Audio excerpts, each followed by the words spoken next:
sleek, bluish-black, and very unique. The entire getup fitted his body exceptionally well. Dorian glanced at the crowd who now stood up hastily and nodded at them calmly with his hands in his pockets. "Let's go." Let's go, right, everyone responded like obedient children before following Dorian out. They entered their vehicles and once again left the scene in the dead of night. 2:15 a.m., the night sky was clear of any clouds or stars. It was a bizarre scene that many would have just brushed off as if it were nothing. On such a good day, shouldn't there be at least one star visible? Instead, the moon looked amplified in size, as if they were so close to it already. It looked like if they stretched forth their hands, they should be able to touch the massive craters on the moon. And yet they dared not do so because of tonight. Heh, they had seen how that thing kept staring at the moon in glee, so honestly they began to suspect even this moon. That's right, it might seem ridiculous, but they felt that there was some truth to the matter. Or was it them being paranoid? Sigh. Night times would never be the same again. VRRRMMMM. The vehicles drove steadily, all following behind Dorian's vehicle instead. And the more they followed, the more they finally understood or predicted where it was he was taking them to. Wait, wasn't this the way to the city's Grand Park? Wasn't it in this same park that their little girl supposedly turned up soaking wet? Dad. I know, old Gia said in a shaky tone. He just hoped that his little granddaughter was still all right. Like so, the vehicles continued forth, easing the alertness of the park guards. These guards were doing their routine checks when they suddenly saw several headlights get closer and closer. And without delay, one of them turned on his walkie-talkie. This is South Entrance calling in here. We seem to have some strangers approaching us in vehicles. Strangers, at this time of the night. Don't worry, I'll send people over to you just in case. But because we don't know if they're hostile or not, you and the rest shouldn't try to provoke them. With that, the walkie-talkie went silent after a brief static noise. SHRRRR, blink, blink, you look at me, I look at you. You look at your shoelace, I look at your fat head. The guards looked at themselves for a bit while reaching for their weapons just in case. Of course, they wouldn't pull them out now, or it might anger these nightly visitors. No. It was just human nature to check and ensure that their weapons were still there. The air grew tender as the guards all felt their hearts drummed loudly. The entire matter had indeed caught them unawares, making them feel a bit fearful too. Momentarily, they had long wanted to run, but the head vehicle had long flashed its blinding light at them, so running might be futile since they had already been seen. Plus, what if they ran only to find out that these people weren't hostile? Again, it was their job to protect the park, so they knew that they had to take a stance here and now. It was just that all through their time working here, they had never been in such a situation like this. Blinding, blinding, blinding. They squinted their eyes and raised their hands above their eyes at the blinding beams of light, and because of this, they couldn't make heads or tails of what sort of vehicles were driving in. But in their minds, they had already come up with some mafia plot or something along those lines.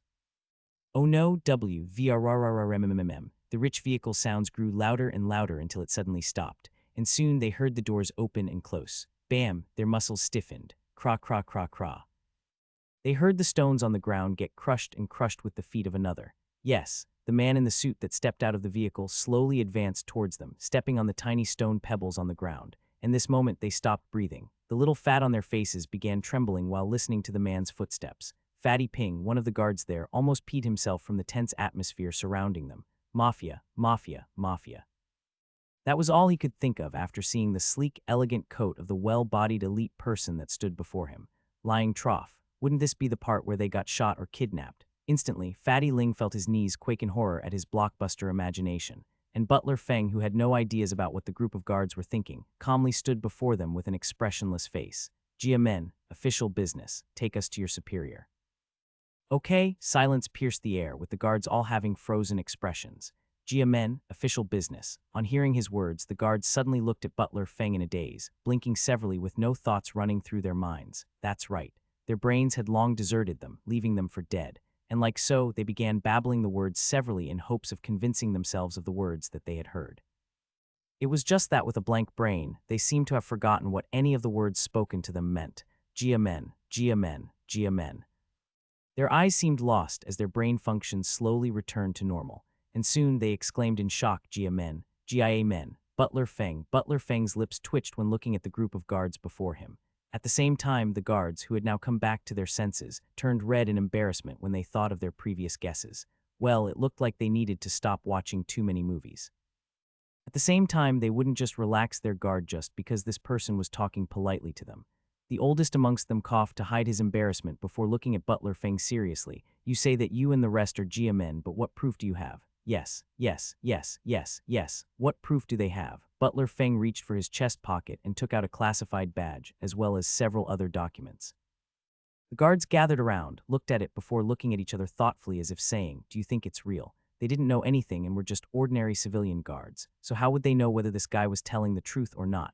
Butler Feng rolled his eyes heavenwards before taking out his phone and showing them a web-searched image of himself standing behind old Jia during some official matters. Gasp, they looked at it in shock and awe. Oh my heavens, it really is you. Yeah.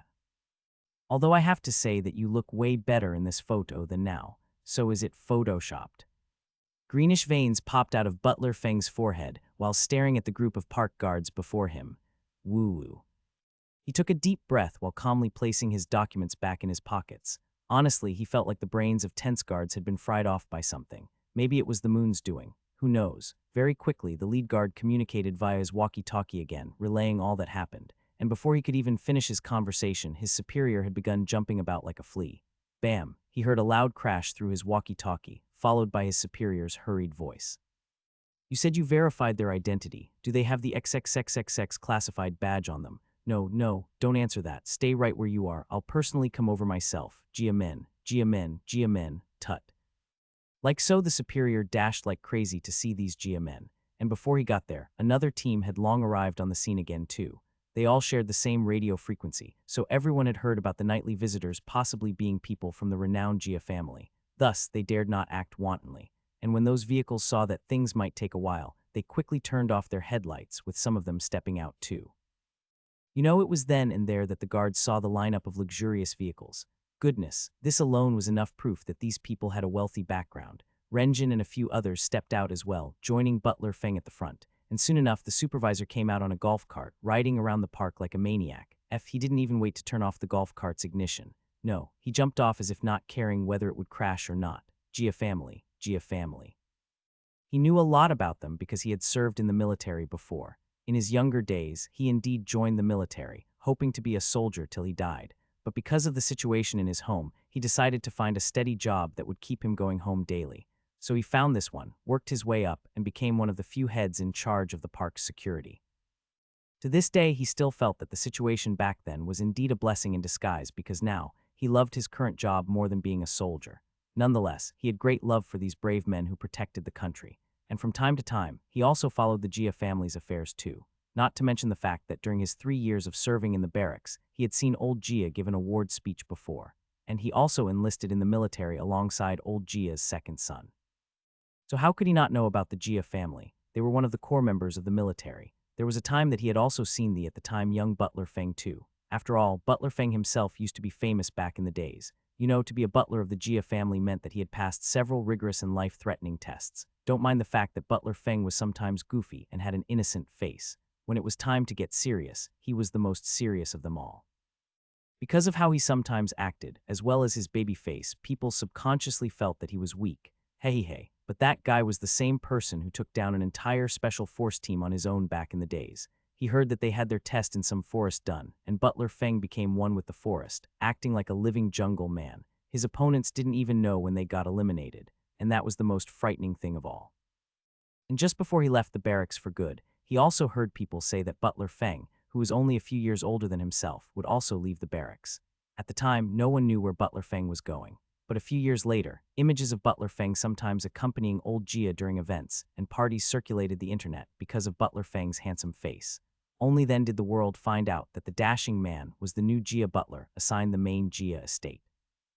Apparently, he had just taken over from another predecessor. Of course, many didn't know about Butler Feng's past life, but those in the military knew that the genius of that year had left the army to be a Gia butler, and would be the 219th Gia butler, or the main household that will follow the current new Gia head, Wei Gia.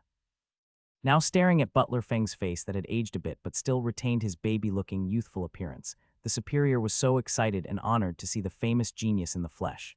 Verification. What stupid verification? These people were definitely Gia men, okay? Thup, senior, the superior exclaimed proudly while doing a military salute. Sure, his back wasn't as straight, and there were still several flaws in his greeting. But it still made Butler Feng, Renjin, and everyone else taken back for a bit.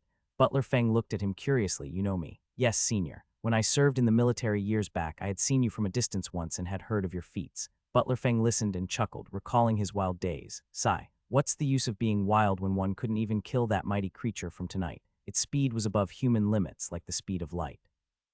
And its very being was meant to trample on the spirits of humans. Maybe the other little creatures from tonight could be smashed by him, seeing that they moved at the same speed as humans, but he might have shot them or done something else to make matters worse. So how would he know? In the end, what might kill humans might not necessarily kill these things, and this was the lesson he learnt today. Exorcism. That was the key. Senior, why have you come? Is there anything I can assist you with? Yes, what could they do to help? The superior, as well as everyone else in the overnight security team, also wanted to know what they could do. More than anything, their curiosity was starting to get the best of them. You know, it's so late at night, and the park was typically a boring place that no one would randomly choose to visit now. Forget it. Movies make it seem like murderers would go around wantonly dumping bodies in parks, but that wasn't the case. Unless the murderer parked his vehicle outside and dragged the body into the park themselves, then forget it. The best chance they would get is to dump the body outside the park perimeters. There were guards doing rotational checks everywhere, and the deeper one went into the park, the more likely it was for any intruders to meet these guards. Some on golf carts driving around and some on foot, not to mention that the city had long contributed for its park security guards to have heat and night vision goggles. They could spot any intruders within the park, even if one were hiding behind a tree. Granted, in the daytime, security was almost non-existent, but at night it was in full swing. During the day, people came to jog, play with their pets, and do countless other activities. And the presence of guards sometimes made them feel uncomfortable. Guards would occasionally pass by, but that was it. Again, they used to have night dogs, but they found that they just liked barking for no reason at night, creating noise everywhere. And because of that, they stopped keeping watchdogs around the park at night. However, even though the night guards were well equipped, maybe because no action ever happened here, they were a group that sometimes got scared easily. You know. Some had been working here for 10 years or so and had never encountered any dangers. There was indeed a time when a gang once thought of running into a park and indeed killed a few guards, but that was years and years ago. Again, because one of the branch police stations in the city wasn't very far from the park, many criminals didn't think of fleeing here. Bottom line, many guards secretly choose to work as park security men because it was relatively safe and paid good money. So wasn't that a win-win situation? Sure, their thoughts might be cowardly, but to many it was better to live and grow old as a coward than to actively jump into the fire and die young as a hero. They hadn't even enjoyed and lived their best lives yet, so why join any risky professions? Of course, not every guard thought like this, but a majority standing out alongside Butler Feng and the rest were more inclined to stay away from danger. That's why some were frightened by the first report via walkie-talkie of several vehicles showing up. Luckily, it was all their imagination, and no mafia, gangs, or murderers would be visiting them anytime soon. Phew, they wiped the non-existent layer of sweat off their foreheads in relief. False alarm, false alarm. It looked like there were no dangers lurking around tonight. Nonetheless, they were still curious about what could have brought the mighty Jia men to this boring park. Were they here on a routine check or something?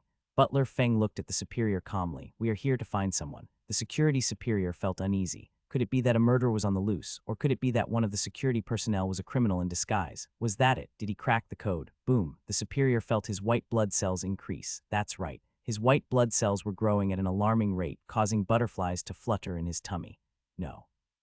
Why did he have a bad feeling about this? With a cautious mind, he stared at Butler Feng without blinking. Senior, might I know who you're searching for? Butler Feng looked at calmly. A girl. Argia, young lady. What? The superior's pupils dilated exaggeratedly from what his ears heard. Girl, Gia girl. Wait, could it be that the girl's body had been buried somewhere here? No, the senior didn't say if the girl was dead or not, so for all they knew, she was still alive. Unless the body was found, assume alive rather than dead. But wait, wasn't this the same Gia girl that the security men found after dripping wet? Yes, he remembered because that same evening he came back and saw the report of what happened during the day. So what was all this about? Could it be that after she left the park, someone else happened to kidnap her? So did they come here to first look for clues about her whereabouts? Shocking, too shocking. Superior felt like someone had secretly dripped a hot pot of soup on him with this matter. For all he knew, she might have gotten kidnapped within the park and not outside. So how could he not be in a frenzy? Damn it, who was it? Who dared kidnap the Gia girl? The Superior's face grew grim with worry and anxiety. Superior Nemo, you need to take us to the site where the out Gia girl was first seen dripping wet. Right. Nemo said severely while bringing himself back to reality. Yes, they had to hurry up and look for clues, but before Nemo could turn around, Butler Feng stopped him. Tell everyone to gather at that place pronto. Remember, no one should be missing. Nemo blinked for a while in confusion before nodding vigorously. Shiver. Why did he feel like the culprit was just beside them? Nemo shivered subconsciously at the thought of it all. Of course, something else worried him as well. Senior, if we all gather around, then who will guard the park? On hearing him, Butler Feng paused before suddenly smirking slyly. Don't worry, we've already taken care of it. Look, he said while gesturing towards a strange boy stepping out from within the park. Nemo, and everyone's eyes opened wide in shock. How did this boy get in without them knowing? Blink, blink, everyone stared at the dashing young man as if staring at a ghost. They had been doing their job and routine checks constantly, and no one had reported any enemy or stranger sightings apart from Butler Feng and his entourage of vehicles. So when did this boy infiltrate the park? Or could he be a legendary assassin that they had fantasized about? Hey, could it be that he dashed from tree to tree without making any sounds and penetrated the scene like some underworld legend? Dorian, who had no idea what people thought of him, calmly walked amidst everyone's shocked gazes with his hands in his pockets. Damn, who is this kid? Maybe it was their imagination, but they felt that they could see the image of some majestic beast behind the boy. But the most shocking thing was that when the boy got close enough, he nodded at their superior before looking at Butler Feng. Let's go. Yes, Grandmaster. Butler Feng replied humbly, changing from a lion to a kitten in a matter of seconds. And this made everyone's eyeballs almost pop out from their sockets. Now they couldn't help giving the strange boy another look. Grandmaster, what was all this about? Bam. After Dorian sat in his vehicle, Nemo drove his golf cart forward and led them to the site. Of course, the message instructing everyone to gather at the site had already been passed on, so all the staff tailed over too. But what was it that Dorian had been doing earlier on? Well, no doubt that before driving towards the front of the park, Dorian had stepped out then. That's right, he had been placing caging arrays formations around the park perimeters. This way nothing went in and nothing would go out. Like so, a massive lineup of both people and vehicles steadily moved towards the scene of the crime. And this time, everyone, including Wei Jia and Old Jia, stepped out of the vehicles. Old Jia, it was actually Old Jia. Nemo was starstruck, you know. He was a big fan of Old Jia, and now, seeing his legend this close to him, the superior began stuttering like a fool. Old Jia saw the admiration in the man's eyes and chuckled. Who didn't like getting affection from fans? You're doing a fine job over here. No, Marshal Jia, it's an honor for me to work hard for the safety of our park. 0. Nemo was so thrilled to receive an acknowledgement from Old Jia that he began rushing everyone who was still on their way. What the hell was taking them so long? With his walkie-talkie in place, he quickly used his mouth to shoot out words like machine guns, and those who heard him couldn't help sweating buckets. Damn it, what has gotten into their superior today? Everyone picked up the pace, dashing to the scene as fast as possible, some on foot and some with the golf carts. And soon enough, the entire gang of night guards had finally arrived at the scene. Of course, Nemo made sure via walkie-talkie, doing one last check. Even the nightly janitors were asked to come as well, so no one should be anywhere else apart from here. Nemo looked around before nodding at Butler Feng. Good, they were all here. With that, everyone left as a group, leaving the open park road and walking downwards through several foliages. Yes, the trees and shrubs all around did give the place a nice touch. The gang walked downwards, following the same path that the guards who found the girl had taken previously, and finally, they arrived at an open, earthy space. The security guards looked at the scene before them, feeling a little uncomfortable, and those who didn't even know the whole gist of the matter once again came up with their own bizarre blockbuster theories. Could it be that the girl was kidnapped and drowned here? Silence. The tension in the air caused everyone to fall into a deep catatonic silence.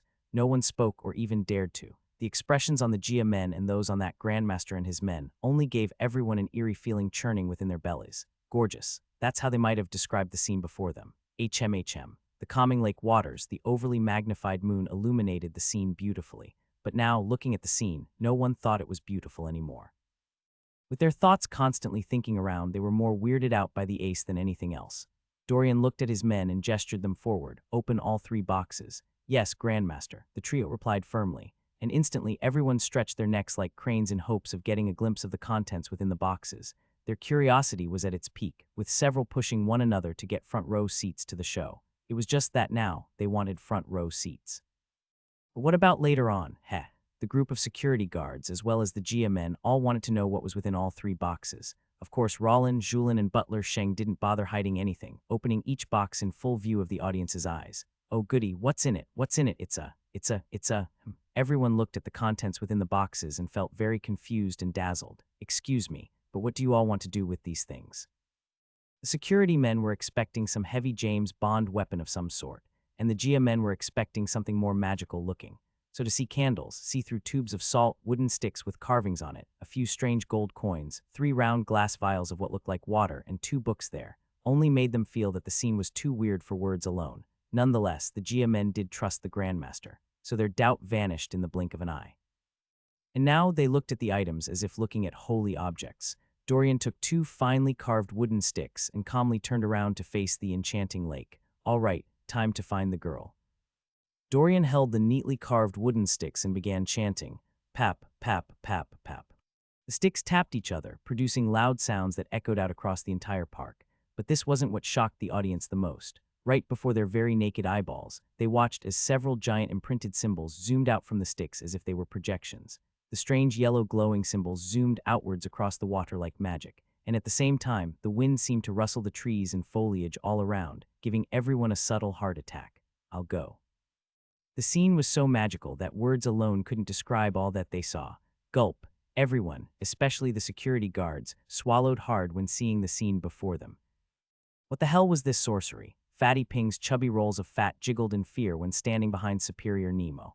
Superior, what? How can this be possible? Do you think that there are mini projectors implanted into those sticks? I don't know, Nemo replied in a daze. He was also more inclined to believe that these images were projected ones. It was just that even if something was projected, there was a certain look to it that made one feel like it was digitized. Take, for example, if one projected something on a wall, one could tell that it's a projection. However, the images they saw now were so real-like, making him feel as though if he were to grab them, he would be able to touch them physically. And more still, what was up with the strange wind that engulfed them whenever the weird symbols were sent out towards the waters? Or could it be that there was something else happening here that he wasn't aware of? Immediately, Nemo caught himself thinking crazy and quickly reeled his leg back to the light. Yes, the scientific way was the true light of the world. Like so, Nemo adjusted his mentality and resumed his calm exterior, as though science could explain everything. Also, seeing how calm the Gia men were, Nemo couldn't help being curious about their thoughts on this matter. And more importantly, who exactly was this boy? Was he some grandmaster of some assassin research department? Are the symbols projected out a type of scanning mechanism that the government had just invented of late? Were they trying to find clues, or the bones of the Gia girl instead? Nemo and the other guards were struggling to accept reality and still bent on science justifying everything. But before they could finally send their arguments for science, something even more jaw-dropping occurred that sent their brains crashing into oblivion. BRMMMM. Suddenly, one of the giant symbols hovering over the massive lake changed from bright yellow to dark purple, and almost immediately, all the other symbols rushed towards the scene time crazy, heading to that exact location and turning purple as well. Dorian held the same pose for a bit with both sticks touching one another, before slowly lowering the wooden bars again. "She's in there." Boom, everyone almost fainted from shock. She's in the water. Then didn't this mean that she was dead? After all, how could a human breathe underwater for so many days? The security guards all had pitiful expressions on their faces when looking at the Gia family. And at the same time, the Gia people, who everyone was pitying, only felt their hearts tighten against their chest in pain. The Grandmaster said that he would get their Gia girl back alive, so they had a certain amount of trust in him. But it was just that now, they began doubting a bit. Their Gia girl wants a fish. So could she truly stay alive all this time? Woo woo woo woo. Their breathing became heavy the more distorted their faces grew, and Paya was the first to break down silently, without making a sound. She dared not disturb the Grandmaster, but the thought of her daughter staying here while that fraud went back and enjoyed her daughter's privileges only made her feel sympathy for her poor baby. Old Gia and Wei Gia felt their lips vigorously when looking at the giant purple symbols spin haphazardly around that spot. Bubuum, bubuum. They clutched their hearts and tried their best to control their breathing because they knew that the worst was yet to come. That's right, they hadn't gotten their Gia daughter back. "Grandmaster, you said she's alive, right?" Old Gia asked anxiously, and Dorian simply threw his head behind his shoulders with a lazy smile on his face. HMHM. "She's still alive." Good, good, good, good. Security guards, eh? Was there something they were missing here? The park guards almost fell in disbelief when listening to Dorian. Hello, how can this guy give the Gia family hope after saying that the girl had been immersed in water all this time? She was definitely dead, okay. Gone, finito. Fish food, finished, dead. What other ways could one say it? Nemo thinned his lips in pity, feeling that the Gia family didn't seem to be able to handle the death of their deceased one. Sigh, could this be the start of the fall of great legends? Grief and denial typically went hand in hand. And for most strong men, they could bypass denial and accept facts. And Nemo honestly thought that the Gia men would be able to accept the truth. But it looks like even if the girl's body got fetched, they might refuse to bury her, being obsessed and thinking that she was still alive instead. This alone was enough to show how loved the girl was. But then again, something else had been bothering him. Given that the dead body has been submerged for so long, shouldn't it float to the surface by now? That's how a typical dead body worked, so why hadn't it risen all this time? Or could it be that some massive boulder underneath the water made it stay in place instead? There were so many loopholes in the matter that made Nemo's head begin to hurt. Forget it. He gave up. Let the body get retrieved first. With that, he sighed in pity with his hands in his pocket, looking like a cop who was about to lean to the side and light a cigarette in sympathy. Now they just had to wait for the police to get here and dig the body out of the waters. At least that's what he thought. Boom, 0-0. Science, science, where art thou? Now things were moving very fast. In a flash, Dorian threw his sacred sticks back at Rollin as if telling him to place them back into their spots in the boxes. From there he stretched out another hand and magically made the strangely carved gold coins float in the air like sorcery. Whoosh, they floated in his direction and remained floating above his hands too. The scene made the security guards jump and tremble in alarm. Oh, but the show had just begun. With his hands apart and the coins randomly floating above both hands, Dorian began chanting some strange words in the fastest manner ever. No one heard a word he said, only hearing something like SHWH, SHWH, SHWH, SHWH. His chants sounded like whispers to them as they grew louder and louder, accompanied by a strange wind that also grew fiercer and fiercer as well. But the most eye-widening scene was when the coins suddenly caught fire on their one while rotating and floating above his hands.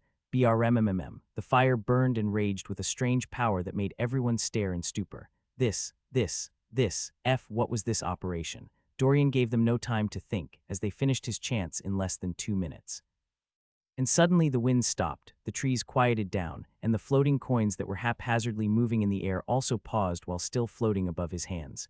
Good, everything had come to a standstill. Silence.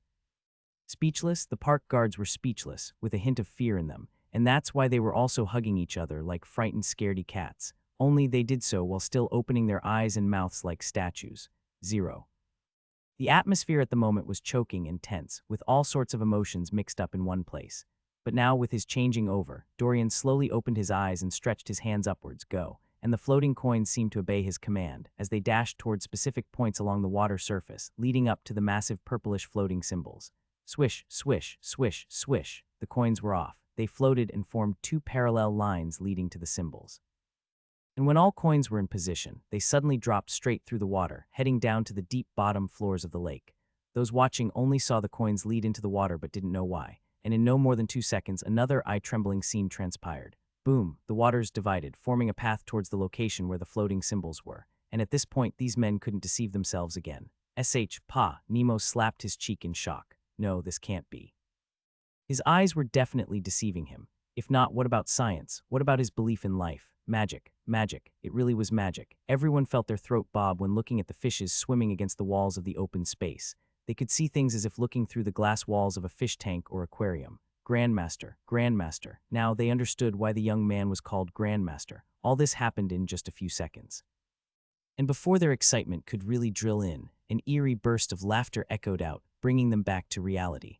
Gra gra gra gra gra. What was that? Everyone fearfully turned their attention to the furthest end of the open path and immediately felt like throwing up in panic. At the very bottom of the lake, several feet below, a very spine-chilling scene infiltrated everyone's eyeballs without warning. Words were not enough to describe how repulsed their brains were just from seeing things at the distance they were at. They saw several insect-like creatures with fishtails standing guard over a strange cage. The creatures looked like they were half insect, half fish, and as for the cage they were guarding, it was too weird. The prison-like cage bars were of some strange black smoke. The smoke formed an orb ball-shaped prison that looked like it was hovering a few inches above the lake's floors, and even though they couldn't see who was in it, they had a hunch that it should be the girl. Tremble, tremble, tremble. Goosebumps filled their besides as their eyes continuously stared at the scene with transformed horror. Blug. All security guards puked their intestines out when they saw some of the monsters fly towards the gang. Look away, look away, look away. Their brains kept telling them to look away, but their eyes seemed to reject the idea, no matter how hard they tried. And now they kept vomiting continuously while being scared into peeing as well. Mommy. Their minds blacked out in a heartbeat. Plop. Several people fell on their butts and waved their hands frantically in fear. No, no, it's going to eat us, it's going to eat us. I don't want to die, that's right. I'm too young to die now, and besides. If I die, who's going to feed my pet cat? Guys, I think we should get out of here fast. Yeah, I'm right with you on this one. I don't want to die, I don't want to die. T0T, the chaotic scene was too much for many to bear. Seeing such things and knowing that they exist was enough to make one turn crazed. Do you mean to tell them that all this time they were working in the park, these creatures had been here with them all along? Boom. An explosion occurred in their minds as the truth made them paralyzed and weak. Their eyes darted around crazily, looking at each other as if looking for the answers to their questions, and at this moment many had even forgot how to breathe. The scene had quickly turned into a chaotic one, but luckily before anyone could move a muscle, Butler Sheng was there to restore order. Everyone, please quiet down. Remember, we gathered you all here for your own safety. So if you leave, then I guarantee that you will only have one outcome: death. Instantly, everyone froze. Gulp. Death. Very quickly, many became obedient, and Dorian, who saw the creatures flying their way, only jumped in the air like a heavenly master. Sheng, Julin Rollin, I'll be heading to the orb, handle the rest. Right, Grandmaster. Good. With that, he was off. Swish. Swish. Dorian hovered in the air and immediately took off, leaving everyone with their mouths hung wide open. Even the Gia men hadn't seen him hover before, so this alone was too shocking for words. And the moment he dashed away like lightning, their hearts skipped a bit as if they were watching a superhero do his thing. Many felt like wiping their eyes to be sure that they saw what they did. It was just that soon, their shock turned into fright when they saw the Grandmaster leave them here alone. They didn't hear the words Dorian said to Butler, Sheng, and the rest, so how could they not feel panicked? At first, seeing Dorian fly towards the cage at the far bottom of the lake, they thought Dorian would in turn take care of those insect demons who were flying over here too. But who would have known that the Grandmaster would act as if he were blind and allow these creatures pass him by? I mean, Dorian was so fast that even the creatures couldn't do anything when passing him by. They paused and looked at him strangely before continuing their journey onwards after seeing all the delicious food waiting for them on land. And the closer they got, the more waves of fear they felt coming from the group. It smelt so delicious that they couldn't help speeding up greatly. As for the one who passed them by, they left those still guarding the guard to take care of him. No, what they were interested in were these tasteful beings here.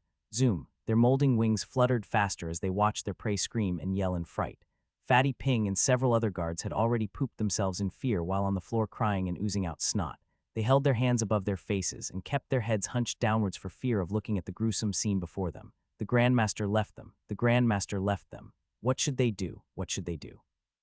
Some wanted to run, but seeing the Gia family members still standing there, rooted on the same spot, the words of Butler Sheng quickly resurfaced in their minds again. If they fled, they would die, maybe by being chased to death by these creatures, so they dared not risk it. After all horror movies show that after splitting up, danger was always lurking around, so wasn't it better to stay in a large congregation? Yeah. Besides, if the Gia people were still like that, then that meant that they had some protection up their sleeves, right? With that, all the security guards got up, stumbling, fell, and continuously rushed to stand behind the Gia men. At the same time, Butler, Sheng, and the rest recalled Dorian's words and quickly did as they were told. At present, they were just the three of them, and these creatures were about 60 flying at them. So no matter how they looked at it, they needed more help.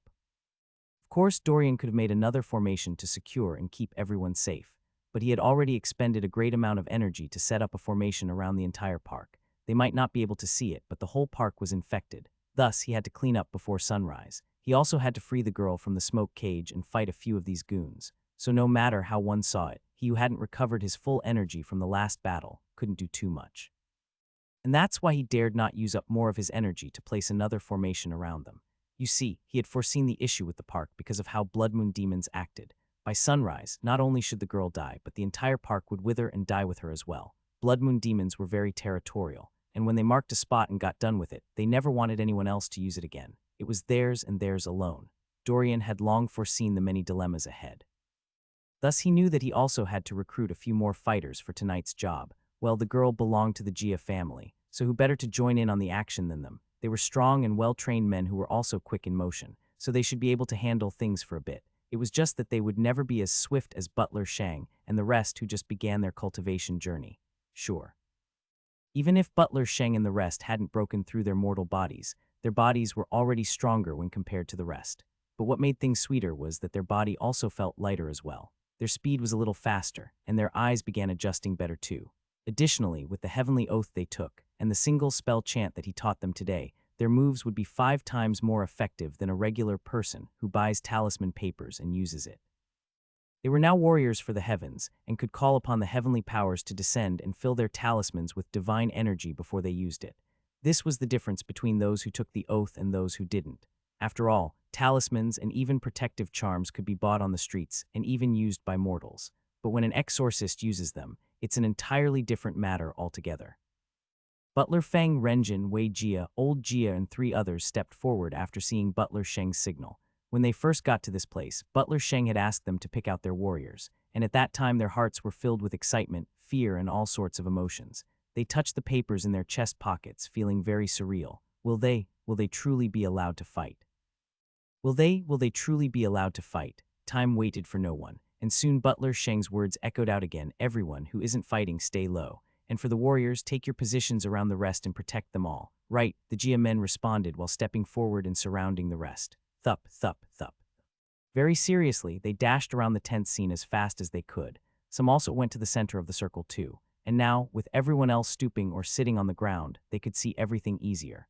Good. Old Jia and 2 others chose to stay within the circle of civilians in case some of those creatures tried to swoop in and grab one of the security guards or the other Jia men not fighting. As for Wei Jia, Butler Feng, Renjin, Butler Sheng, Rollin, Julin, and one other Jia guard, they chose to surround the circle's perimeter instead. And now it was 10 warriors versus 60 flying monsters. Of course, these creatures went straight for the kill, aiming at the warriors. Why? Because the warriors who were standing up were the first people they could see. Now seeing their prey right before their eyes, the creatures celebrated in glee at the deliciousness of it all. Zzzzz, damn it. Wei Jia's muscles seized, and his face quickly became as red as a tomato. A deep wave of panic gushed over when he saw 2 creatures salivating and flying his way. What was this? Were they so eager to eat him up? Now Wei Jia understood how rabbits felt when being hunted. But would he give in to his terror and accept death like that? No, no way. Zzzzz. The loud buzzing sounds of these creatures, zooming in closer, echoed out across the scene. And soon everyone heard these creatures say words that they could understand. Ha ha ha ha, food, food. The boss always rejected us from emerging from the bottom of the lake. But now the boss won't be mad that we came out, right? Food, food. I can't believe we can finally eat human food after so long. That one looks juicy. That one is mine. Ha ha ha ha ha. Foolish humans. What do you think you can do against us? It's brave that you think you can protect the rest in such a stupid way. But who are we? We are demons, the ones who are meant to eat you all up, one of them said. And the moment he did so, the amount of fear that oozed out from the entire group only made them feel ecstatic. The cowering security guards who heard this only felt their bodies turn softer and mushier than it already was. Yet they dared not speak or look up in order to avoid catching the eye of the creatures. Please don't eat them. Don't eat them. They don't taste good. They taste yucky. Poom. Several people farted subconsciously, and the smell of poop was still strong amongst those who gave into their human instincts when frightened. Fatty Ping looked at his meaty body fearfully. Now he truly wished that he was all skin and bones. Seeing how he was, wouldn't those things try to target him first? Lying trough. Why did the heavens make him so good? Why did he seem irresistible to demons? Drip. Their saliva dripped out as they dashed speedily towards the warriors. Ha ha ha ha ha. It was time to feast. Boom, several large explosive sounds went off, and soon, several loud eerie cries resounded out. Zee-ah. Some creatures got blasted back with serious injuries. Missing wing, missing arm, holes through their bodies. Their injuries were brutal. What? The other creatures looked at the scene in shock that these people could harm them. And for Wei Jia and the others who threw the talisman papers, they were more so stunned by how powerful these tiny pieces of papers were. Wasn't it far better than gold itself? Their hands trembled and subconsciously went towards their pockets, as if making sure that their babies were still there. That's right, these talisman papers were now their new babies. I'll go. How have they been walking around in this world without them? For the first time in their lives, they felt so unprotected and hurt. They felt like they had just been reborn. Everyone was now immersed in their own little world. Or rather, they were focused on something else that caught their attention. The ones killed by the Grandmaster's men died almost immediately, while those they attacked only got injured. So why was that all about? As for the wounded creatures, they were now fuming mad at the sneak attack that these humans gave them. It hurt so bad. All they knew was that something within them was burning like fire and seemed to clash with their entire beings. What was that? Black blood. Black blood dripped from their wounds with a sizzling sound coming off from it.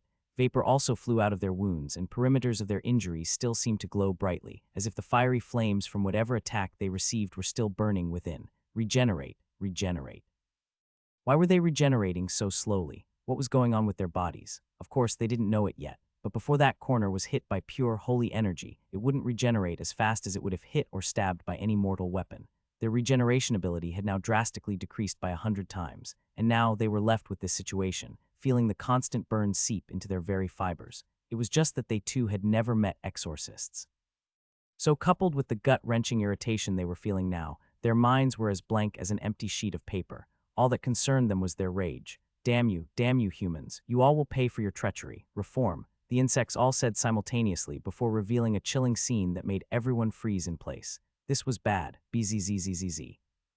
All insects carried their injured comrades, hovered in the air, and soon began merging and combining with one another murderously. Ha ha ha ha ha ha. Humans, you will pay. Thap, sap, sap, sap. They merged into one. A strong wind swooped in, rustling the leaves vigorously, and the summer night, which was supposed to be warm and just right, was now extraordinarily icy and cold. Woo woo woo. It was so cold that just breathing out seemed to leave a thin whiff of cold, airy smoke from one's nostrils.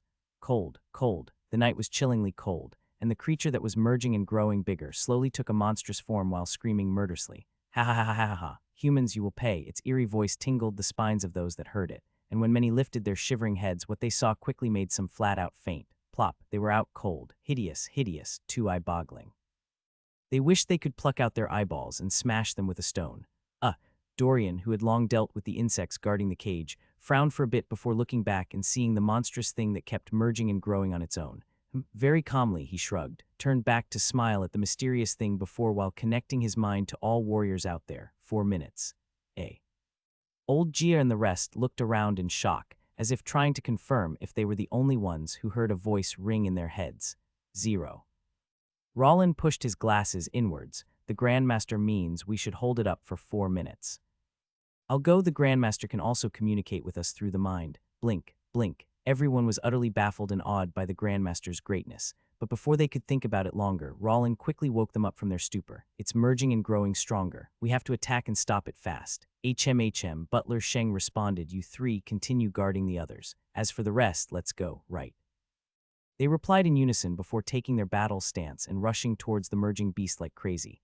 Yes, they couldn't jump or fly as high as Dorian, so their attacks could only reach the creature's knee area, even after jumping high. Nonetheless, they dared not give up. Swish, like ninjas out for blood, the gang moved speedily, before nodding at one another and spreading out to surround the giant creature that was still in merging mode. Thup, thup, thup, thup. Butler Feng squinted his eyes, took out several talisman papers, and locked his gaze on the creature's left knee. He speeded up a bit more, steadied himself, and got ready to make his jump. Of course, he did so while keeping his gaze upwards from time to time, making sure that the creature hadn't noticed him yet ever since it began its merging mode. Bubuum, bubuum. Heart racing, blood pumping, adrenaline rushing, and the feeling of being a superhero gushing into his mind in just this split second.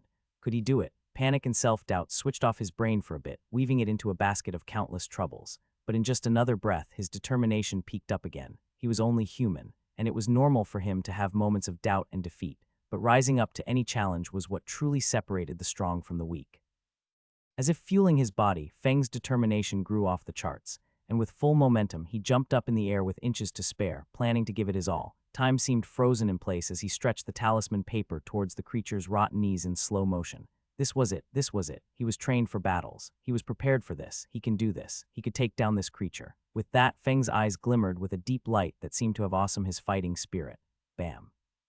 A loud sound echoed out, followed by a frail cry of pain. Silence.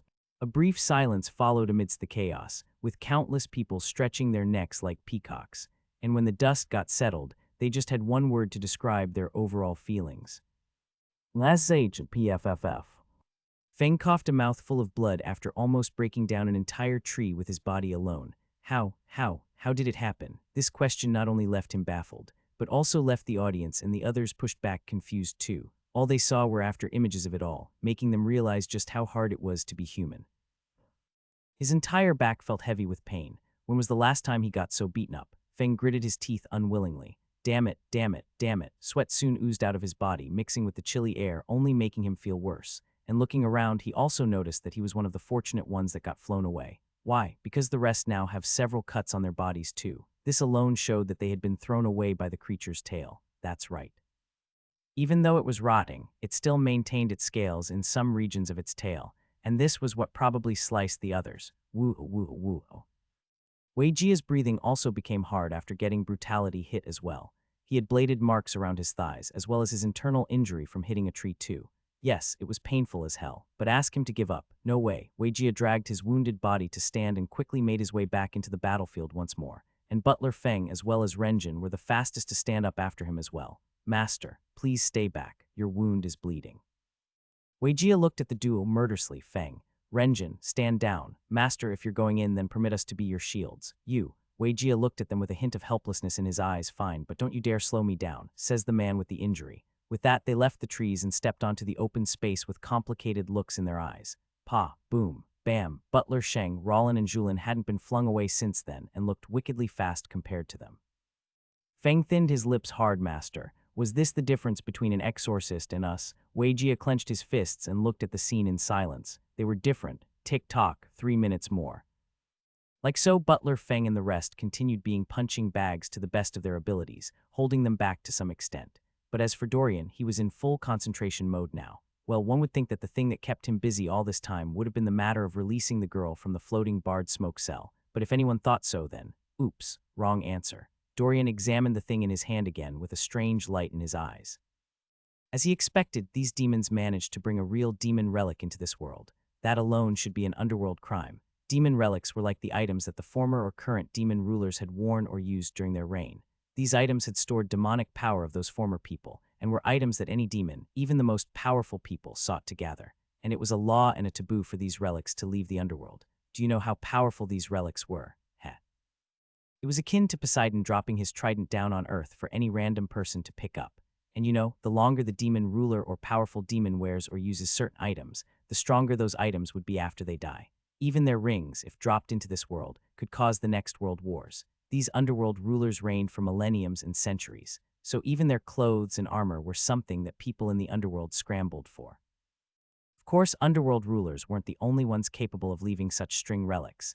Any powerful demon ranked 2 places below the underworld ruler could probably do so too, but theirs wouldn't be stronger than their leaders. Anyway, even with the relics all about, the real issue lies in unlocking the potential of these relics. In the hands of those who weren't worthy enough, these relics would continue to be ordinary, and might just be used for ordinary purposes.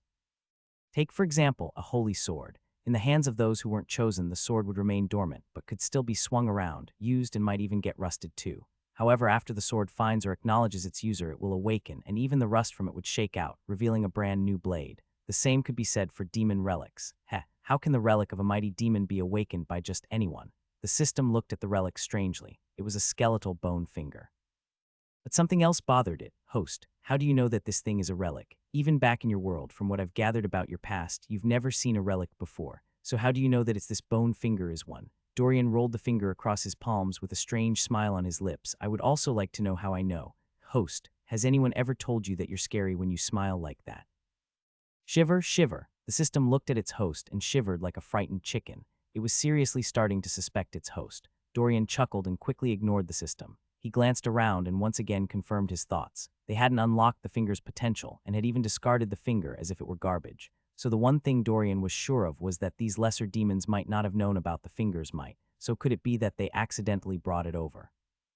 But that wasn't right. Why would they just carry a bony finger without any purpose? Or could it be that someone in the underworld had secretly chosen these people to be his scapegoats in order to sneak the finger out?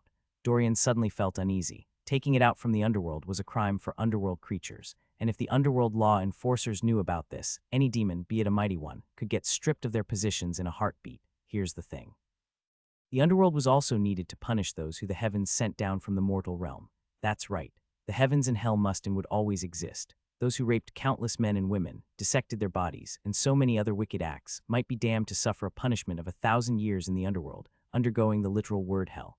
But bear in mind that the souls that get sent down for punishment also have what one might say was a heavenly tracker on them.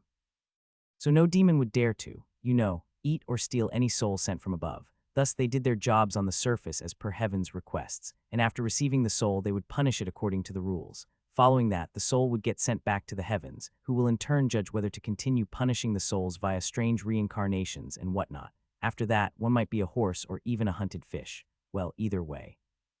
The underworld dared not mess with the souls sent down for punishment, and it has been like this since the creation of the underworld. Because of the gift of human free will, good and evil would continue to exist. Now, back to the matter with the relic. It's clear that someone in power had sent it to this world. Maybe they know of it, or could it be that they had found a way to awaken it? Could it be that this relic was one of the key items they would need before the big event?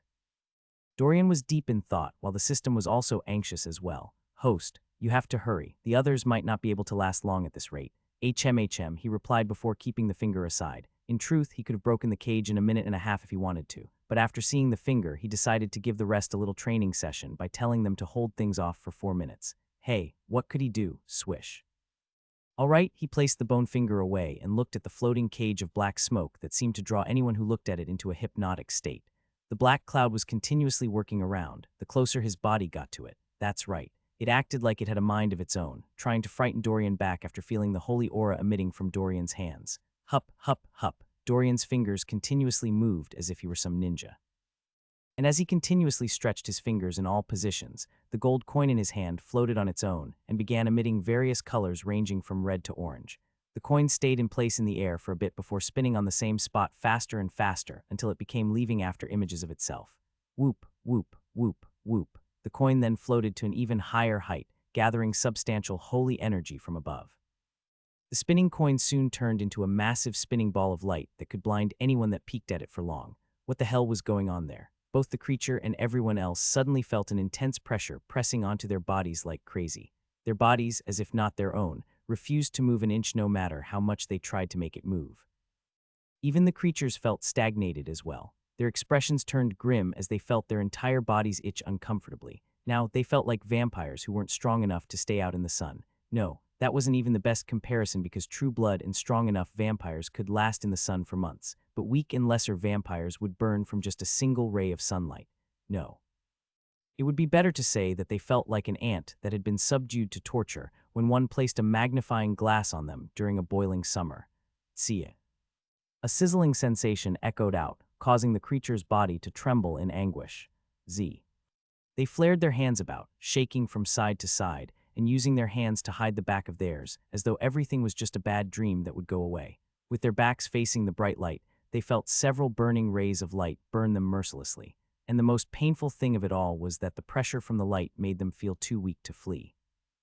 Dorian, who still has his eyes closed and his fingers working, speeded up his chants the larger the holy ball grew. SHSHSHSHSHSHSH. His chants caused the air around him to turn vigorously. But that wasn't all. The rays of light quickly affected the black smoke cage, making it seem as if it was bubbling as well. BRR BRR BRR BRR. The sounds grew louder and louder until Dorian seemed satisfied, and soon enough he opened his eyes and stared at the black ball coldly. Holy inferno light of Limbus extinguished the darkness within. Swish, like lightning, the gigantic holy ball followed with the black ball. Boom, the clash happened like a movie, and before everyone knew it, a massive surge of white light surged out throughout the entire park, accompanied by a strong wind that threw several fish out of the lake's water. Swa. Everyone was soaking wet from the tidal wash, and at this moment one might think that they were pleased or excited by it all. But no, right now they couldn't hear or see a thing. That's right. The catatonic explosion that seemed more like a holy nuclear one had taken away their sights and hearing. It was as if the entire world, including the insects, had decided to go to sleep, and this alone made their hearts race with horror, blind and deaf at a time like this. What if the creature takes advantage of them, gobbling them up in one bite? Several people hire themselves tighter than before, as they earnestly wanted to awake their human senses, hoping and praying for the best. At this point, there was no denying that their entire stomachs felt knotted as a wave of acid swelled up within it too. Calm yourself, man, old Gia reminded himself while clutching the now wet ground in panic. Worrying won't solve anything. Like so, countless people were afraid, brave, petrified, still held hope in their hearts, wishing that their sights would return to them sooner rather than later. And as if the heavens had heard them, the sight and hearing returned to normal. Their hearing seemed to be the first thing that returned to them. As for their sight, it slowly took form, first starting hazy until it became clear and clear by the millisecond. And before they could blink, Dorian was already standing before them with the girl. Dorian didn't bother about their dazed expressions and calmly handed the girl over to her mother. Paya, who touched the pale-looking girl, couldn't stop her lips from trembling hard, suppressing all her emotions locked up within her. You look at me, I look at you. She stared at Dorian eyeball to eyeball, as if wanting to get the truth from him. Grandmaster, say it as it is. Is she my daughter? That's right. Was she really the darling Gia princess? Even though Paya could instantly feel the motherly connection, she still wanted to be 100 sure. Who knew if these monsters could replicate the feeling and make her take in another fraudster? Only her daughter deserved the best things from her. So why in heaven's name would she be willing to pamper another monster? If she made the same mistake twice, then she didn't deserve to be a mother. Of course, the other Gia men were also looking at the girl suspiciously. They really couldn't afford to go through the same thing again. Of course, the security guards who heard this started feeling suspicious of it all as well. Wait, it was now that a few of them pierced a few things together. In particular, Nemo felt like he had solved the case. But it was just that his thoughts shook him to the core. Nemo, you smart son of BCH, your mind has done it again. That's right, a few days ago if the Gia girl went missing in the park, everyone looked for her, and when they found her she was dripping wet from leaving the water. Again, it was reported that the Gia family did take her home. So doesn't this mean that she got switched with a monster? Nino opened his trembling mouth in a daze, feeling all numb from the shock his mind gave him. Well, I'll be damned. The Gia family took back a freaking Minster home. Holy cow. A few people who understood the truth were even more frightened about being out in society now. If these things could look like others, then who's to say that their wives, husbands, children, or anyone close to them hadn't been switched up as well? Smoke, smoke, smoke. Some of them wanted a cigarette to calm their anxiety, and all these thoughts passed through their heads in no more than 2 seconds. Dorian was still in a staring contest with Paya. She's your daughter. Drip, drip, don't worry, she's just unconscious. We'll finish her matter later on. For now, it's time to end this. In a flash, Dorian vanished and blocked the creature's attempt to carry one of the guards away. /Z. The creature screamed in pain when seeing one of its hands get sliced off. It wailed and backed away in pain, only to quickly fall to the ground on its butt while looking at Dorian in horror. How? How was this possible? Swish. Dorian calmly jumped in the air and smiled cruelly. 10 swords of death, finish him. ////// Like a massive combo attack, all Link floating blades dashed towards its enemy like crazy, causing the creature to pierce multiple screams the harder the combo attacks landed. //// No, stop for us, mortal. We have a boss. We have a powerful boss who will kill you if we die. Dorian, as if annoyed, suddenly decided to change his attack. Hammers of Justice, 5-style dance. Bam, bam, bam, bam, bam, creature T0T, damn it. The attacks rained harder and harder as giant mallet-like hammers continuously pounded the creature mercilessly. And once again, those watching honestly felt like shedding a tear for the creature. Just from the way these creatures acted, one could see their fear when dealing with Dorian. That is. Even when the creatures all broke away and dismantled from their giant forms and tried to flee, Dorian used several golden cowboy ropes to hook and reel them in. Where do you all think you're going? Get back here. Swish, no, stop. Bam, mortal, what you're doing is a crime. Bam, please spare us. We are only children at 180 years old. Bam, bam, bam, bam, bam, XX. Dorian, noisy.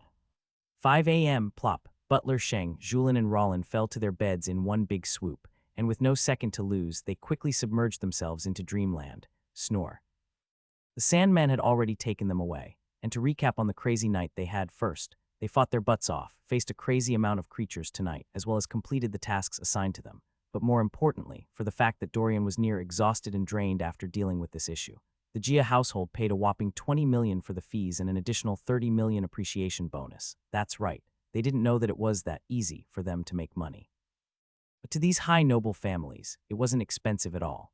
Of course, they went to the Gia home later on and instructed them on what to do in order to purify their entire grand estate and themselves. But for the girl, he would particularly come over 3 times a week to completely settle her matter. Now in total, Dorian had a little over $70 million when thinking about all the jobs he had done so far, as well as what little savings they still had in their Tian savings. So with $70 million, his budget for tonight was $55 million. That's right. He planned to buy an island for that price, no more, no less. And for that price range, he could get 1,200 acres of land. That alone meant that his academy would be freaking huge, taking hours to get from one place to another. Fair enough, it was enough to make a moderate-sized sect on. Well, now Dorian was ready for tonight's auction. With that, he closed his eyes and cultivated for the very hours of the morning until he sensed someone coming over. He opened his eyes and vanished on the spot. Swish. 9:45 a.m. Chiyu stood outside the massive gate with a tightened chest. Just starting at the desolate but luxurious estate was enough to make her legs turn wobbly. She smacked her lips hard, feeling very out of place in this affluent community. This gated community had several guards at the very entrance of the place, and if any guest had to enter, they had to give their name, show their IDs, undergo checks and whatnot. Like so, she was allowed in. But even at that, it took another half an hour for her to get to walk from the entrance gates to Dorian's estate. The luxury villas here had a great deal of land within each estate. And the further one went in, the bigger the estates in size. For her, she wasn't allowed to drive in with a taxi, so she could only walk on into the place. And the shock she received was enough to keep her tongue tied for ages. From the barred gates, one could still see the nudity of the villas, so while walking by, she had been dumbfounded and completely blown away by the many sights she had passed by, and the further she walked, the more nervous she became. Villa 37, the Tian residence. Gulp. Chiyu was in a dilemma while looking through the desolate yet stunning gated estate before her. The appointment was for 10 a.m. sharp, but it was just 9:45 a.m., so should she ring the bell this early or not? Typically, if this were a business meeting of some sort, she could go in early, sit and wait for her appointment. But in this case, what if such a move would annoy the Grandmaster instead? After all, she couldn't see any guards at the front gates or anyone who could be of assistance to her, so should she just wait? But then again, what if the right move was actually to ring the bell and get buzzed in? Damn it, her brain was about to explode from all the guessing, and maybe that might have been the case if the door hadn't just opened on its own now. Swah. The creaky sounds of the metal bars slowly opening frightened Chiyu, who had been deep in thought. And like a cat on edge, the hairs across her body all stood in salute as she hopped to the side on one foot with her mouth opened wide. Bubuum, bubuum. The gate's sudden action greatly stimulated her little heart, and Chiyu, who heard her name echo out, subconsciously tightened her grip on her handbag while quickly but vigilantly walking into the massive estate. Come in, Miss Chiyu. Are you sure? Blink, blink. She did as she was told and moved in. But at this point she hadn't seen anyone yet and was still on edge from just this little situation.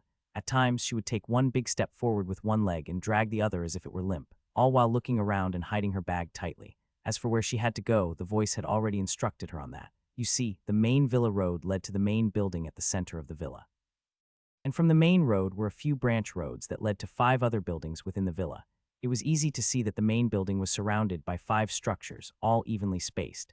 It was as if these structures were guarding the main building. Nonetheless, the space between them was still great enough in such a way that they didn't destroy the beauty of the place. It all blended in well, with several lawns, fountains, and fish ponds around. Nonetheless, this was a standard, typical villa style that was indeed below a powerhouse like the Tian's. But Chiyu, who didn't know this, thought it was the most incredible sight she had ever seen in her life. 0. Like so, she followed the voice guiding her into the estate, even into the main building. Yup, it was still guiding her now. Left turn, past the hallway. Right turn. Enter, enter. Chiyu took a deep breath before stepping into the massive hall before her, and instantly, her vision was drawn to the young man seated very far away from the doors. Grandmaster, this humble one has come just as requested. Grandmaster, this humble one has come just as requested. Chiyu's body remained bent and arched forward, giving the deepest bow that she could. Yes, she was bowing to show her humility before the Grandmaster. After all, that's how it was typically done in movies and books, so she felt it was only suitable that she acted the same too. No. Dorian raised his brows in amusement while marveling at how over-imaginative people in this world were. He had never placed any such rules, yet they seemed to have made up some imaginative rules and mannerisms when it came to him. Well, if it made them sleep better at night, what was it to him? Provided it didn't hurt anyone, he couldn't care less. For now, it was vital for them to solve her problems. Dorian glanced at her calmly. Raise your head. What about your family, Grandmaster? After placing the strange papers on them, it glowed faintly for only a second or even less. And then they suddenly woke up, feeling better than before, she said with countless emotions choked up in her voice. Just thinking about the miracle she witnessed yesterday within their home made her believe more and more in the supernatural. At this point, no one could convince her otherwise, and again, she realized just how cruel the world truly was. That's right, it was that bastard classmate of hers that did this to her family. All because of jealousy, that classmate had gone all out, trying to kill her entire family in one swoop. Last night, she told her parents about it all after they finally woke up, and because of the shock, they were so terrified that they dared not even play or smile too much with their neighbors. They weren't all that cautious before. But now, what if someone else tried to kill them in the same manner again? You know, it was also hard to process the fact that what Chiyu was saying was true. But the facts were right there, so they chose to stay indoors until the Grandmaster helped them. Chiyu, who was still interested in her thoughts, suddenly heard Dorian's voice echoing out. Stretch out her wrists. Without wasting time, she did as she was told, allowing Dorian to examine her even further. He looked at her intensely before nodding once more, as if confirming his thoughts yet again. But sometimes he would frown, and other times his frown would ease up again. And all his expressions were only making Chiyu anxious instead. Why did he frown? Why did he ease up and then suddenly frown again? Oh my heavens, Chiyu felt like she was about to go crazy now. Come on, man, speak. What the hell was wrong with her now? Chiyu bit her like aggrievedly while looking at Dorian anxiously too. She wanted to ask but dared not, so what other choice did she have other than to shut up? Dorian, who didn't like her dilemma, continued to examine for a bit before leaving back into his chair. Miss Chiyu, it's just like I confirmed last time. But today I realized something else about the matter. Something else. Dorian nodded with his hand resting on his chin. Something else, he said deeply. And after that, he paused for another extended period before casually treating the whole matter as if it were nothing. That's all you have to say. Chiyu stared at him with open eyes, wishing that she could do something unspeakable to him. She would have liked to hit him 50 combo lightning also to his face for making her go to hell and back within this single moment.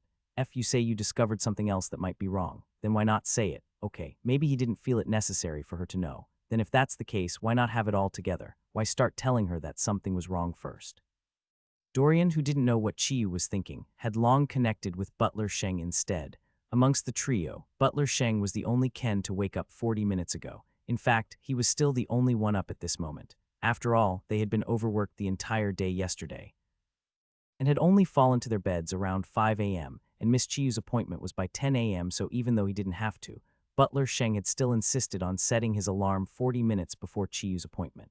You see, he volunteered to be their driver for today, and immediately after Chiyu's matter, they would return and sleep for a little more. After all, tonight, they would be out again, purchasing land, so they had to be fully energized for what was to come.